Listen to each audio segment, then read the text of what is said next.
Estamos avançando em nosso jejum e se você tiver um pedido de oração especial, envia ele para mim, que eu e os guardiões estaremos orando juntos com você até a nossa próxima quarta-feira. Combinado? Eu quero agora conversar sobre o envio, a missão dentro do jejum. Atos 13, verso 3 é a continuação do verso que nós lemos há poucos instantes no áudio das 8 horas. E veja como é interessante. Esse texto, ele diz assim: então, depois de jejuar e orar e impor as mãos sobre eles, os enviaram. Que coisa linda, né, irmãos? Envio, missão. Muitas vezes nós gostamos do ambiente aconchegante da oração e nós podemos facilmente esquecer que esse ambiente é para nós recebermos poder e sermos enviados para a ação.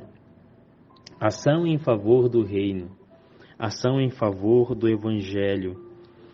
E todas as vezes que agimos de forma diferente disso, nós estamos prejudicando o reino e trazendo uma impressão errada sobre o movimento do jejum, a prática do jejum. Pense comigo. Imagina o irmão que está lá na sua igreja, que não está aqui no nosso grupo do jejum e oração, mas ele é alguém que é ativo, praticante na igreja. Mas você está aqui no jejum, mas não age, não sai para a missão, não se compromete com as coisas, não se disponibiliza. Então você só fala que está em jejum e oração. Ah, eu faço parte de um grupo bom, eu faço parte da sala 57, mas nada de diferente acontece na sua vida em relação à vida dos outros. Aí os irmãos que estão lá, que não participam desses movimentos aqui, ficam pensando assim, engraçado. Eu não participo, mas estou aqui ativo na missão, ativo na igreja. E aquela fulano diz que está lá recebendo o Espírito e não faz nada a não ser receber o Espírito. Então isso traz desonra, descrédito a uma prática que é extremamente poderosa.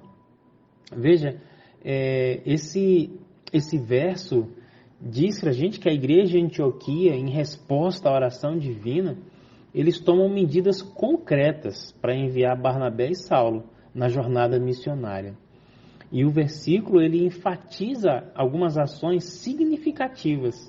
Primeiro, o jejum.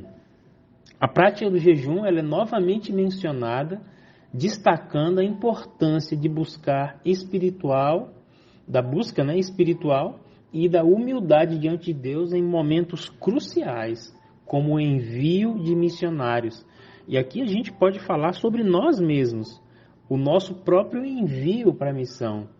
O jejum, queridos, ele era uma expressão de seriedade da igreja primitiva em relação à missão e à dependência da direção do Espírito Santo que eles tinham.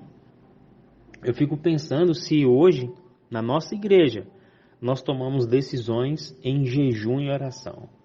Eu queria que você refletisse sobre isso.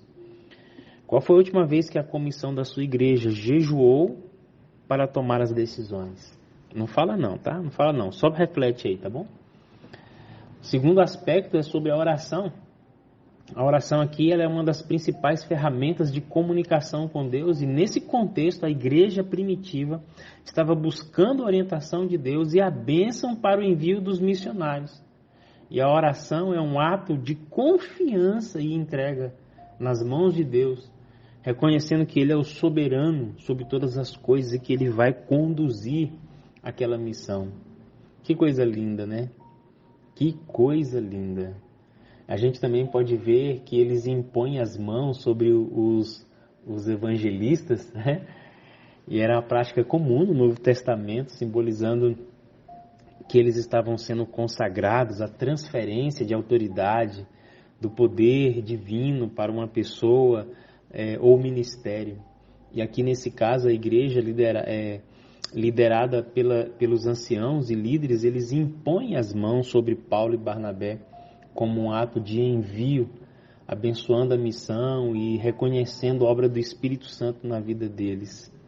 Amados, a gente precisa enxergar que nesse verso é destacado a seriedade com que a igreja primitiva lidava com a missão e o estabelecimento de novas igrejas. Eles buscavam a direção divina através do jejum e da oração e reconheciam o papel do Espírito Santo no processo de seleção e de comissionamento dos missionários. Será que é assim que nós fazemos hoje? Será que é com esse mesmo grau de seriedade e importância que hoje a gente escolhe os líderes da igreja, as ações da igreja? Que tal a gente refletir sobre isso?